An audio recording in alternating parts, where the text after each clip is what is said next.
Hello folks. Well, as you can see, I've got a posh shirt on now, so we're not in the forest. And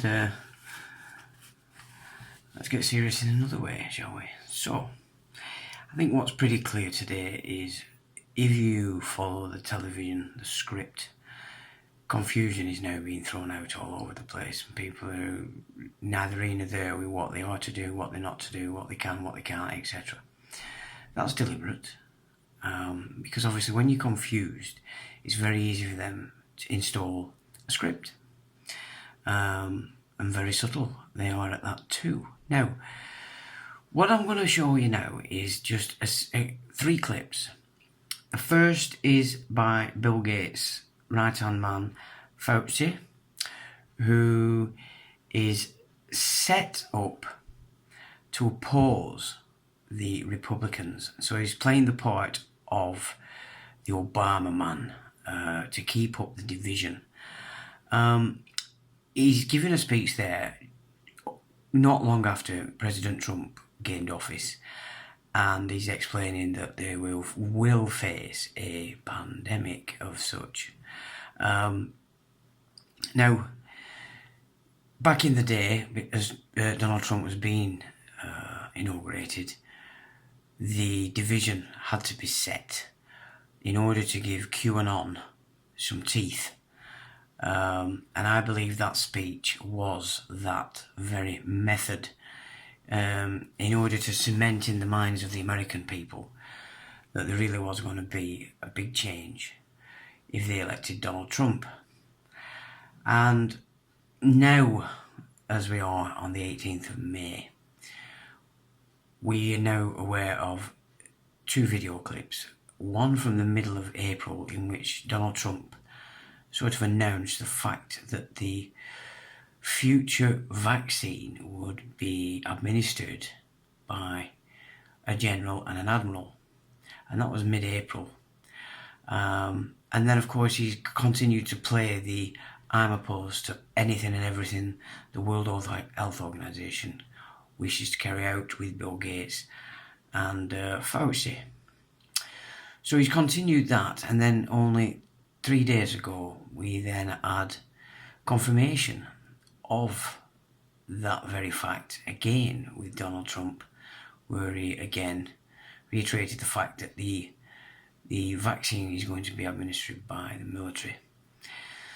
So that and that itself should be showing you that, you know, Republican Democrat Donald Trump and the Democrat Party, they're playing a game. I mean, and the game is to convince you guys that there is a division. And now we're starting to see that there actually isn't. And I know that people are suggesting that President Trump is actually putting this out in relation to ensuring he becomes the next president, i.e. satisfying the finance out there. But, you know, that's a serious game already set in motion. Is it Operation Warp Speed? That's a game set. So anyway, you know, I know you've seen this clip. There's nothing new here today, apart from maybe a different angle to look at this. Now, the second clip is Boris Johnson. It's a speech in the House of Commons that he gave.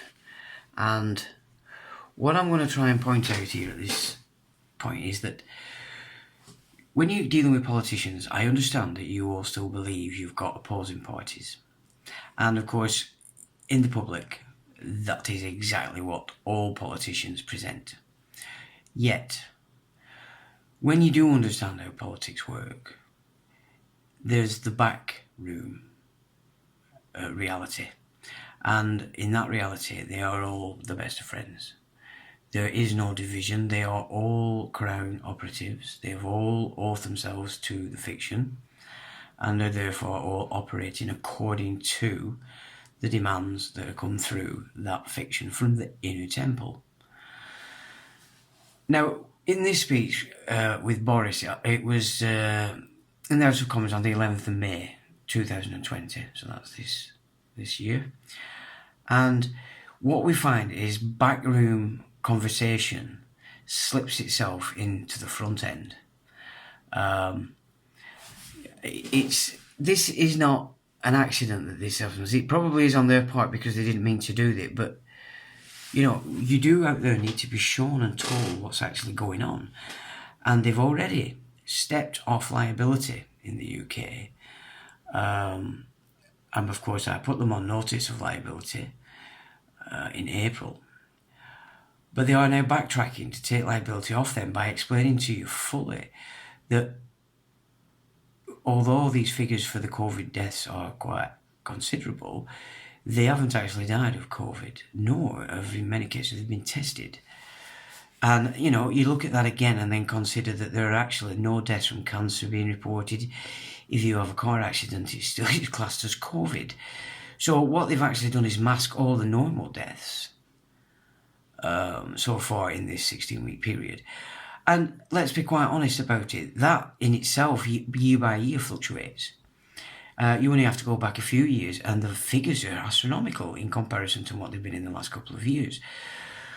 So even though it might look like there are more deaths than there were last year, it's just a normal algorithm. It's the way the life works. That's the normal. The fact that they've planted this COVID on the death certificate, surely that's now, solidified in your minds that you understand that that is the position, that they're actually basically telling you now, nobody's dying of COVID.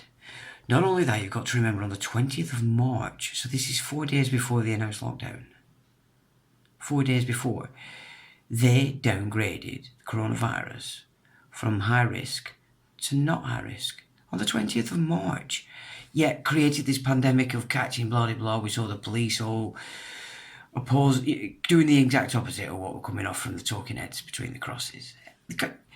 Everybody else has social distancing. They didn't have to. They didn't have to wear masks. They didn't have to do anything because the government had declared them front line, and therefore, because the government declared front line, they can't catch the virus.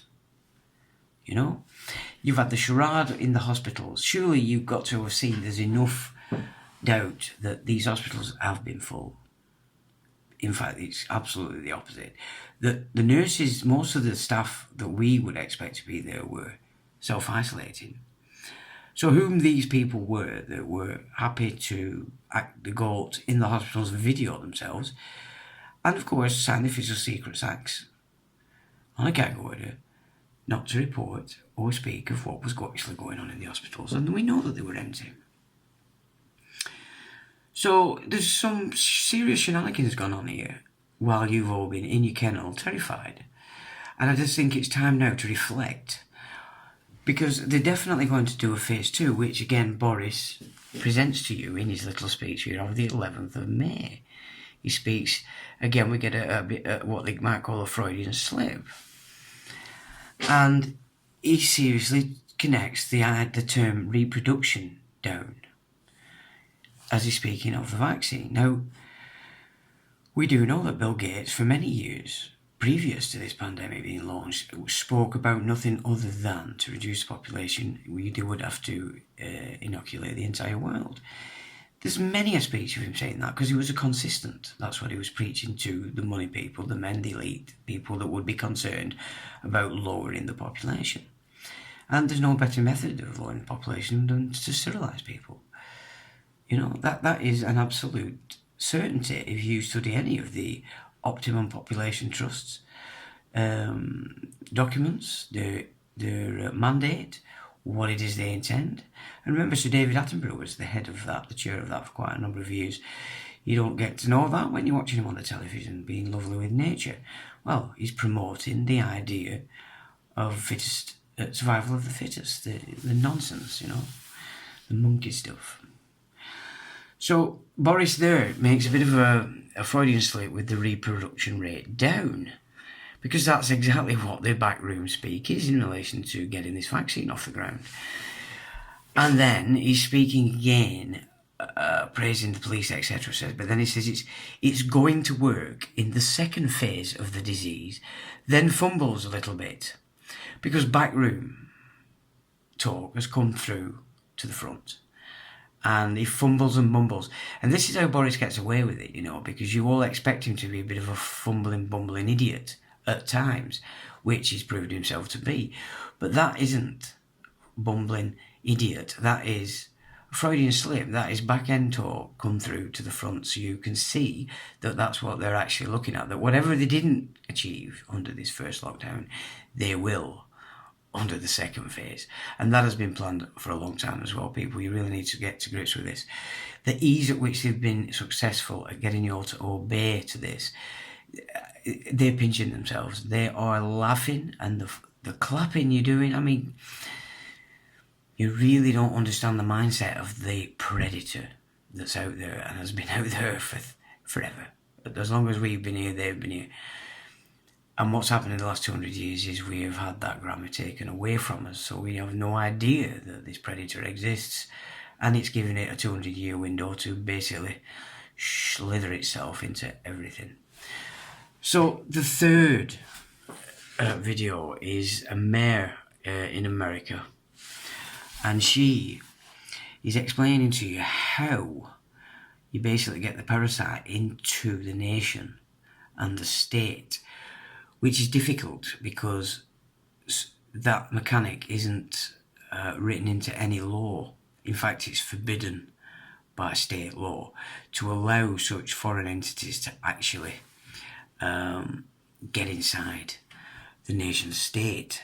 And this is a very interesting conversation, because she's actually showing you exactly how the secret societies have operated forever in relation to getting their own people, just in particular offices of importance that actually move things and shift things, get things done.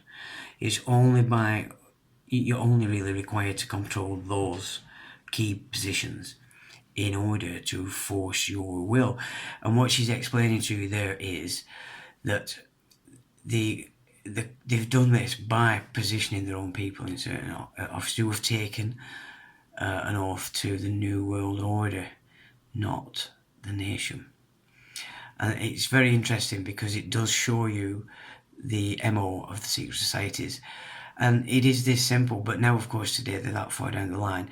They have so many operatives of the same mindset, probably members of the same kind of societies, now in place, populating the corporations, you see, so they're all obedient to that and not the nation.